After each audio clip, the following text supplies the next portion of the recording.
And, Gordon, optimism, it is part of your internal character. God has given you some grace on that. Some of us, like the woman across the table from you right now, I wasn't born with such an optimistic spirit, but you are a little bit contagious in your optimism.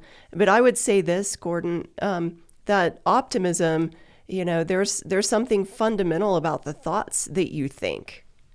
And you and I both are very drawn into the mind and learning more and more. There's so much great research there about the mind.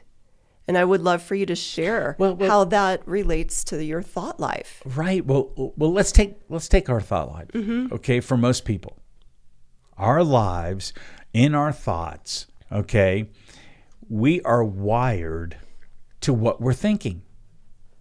Now, I want you to imagine this. Studies show that we either have or process up to 70,000 thoughts per day. Mm.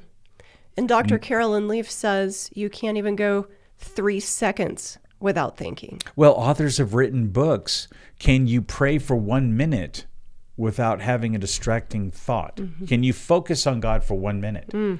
And there's usually thoughts that still dart in and out. We have at least 70,000 thoughts per day. So now imagine this: if you're in chronic pain and you're stuck in these painful thoughts. Imagine if most of our thoughts are consumed by pain, grief, toxicity, and deeper regret. Mm-hmm. We just dig that hole deeper and deeper and deeper and deeper. But we have good news with the new studies that are talking about neuroplasticity. Explain that word. First of all, let's pronounce that word. Neuroplasticity. Very good, Sharice. and what this is about your brain environment. Mm-hmm. And that word or that term helps to reorganize neural pathways in our brain to develop new wiring and to have new habits. Okay? According to one of the physicians I was reading, a professor of psychology at Drexel University, he said this: our neural connections change even after a 20-minute conversation. Mm-hmm. That's so interesting. So here we are, 70,000 thoughts a day.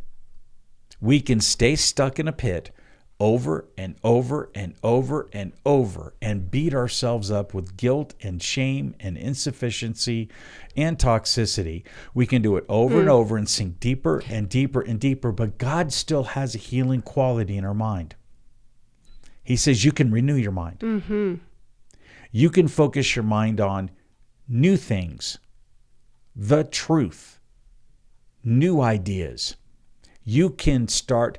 I know for me, I have a hard time breaking an old habit. I was about to say this, but you're saying it. Okay? Yes.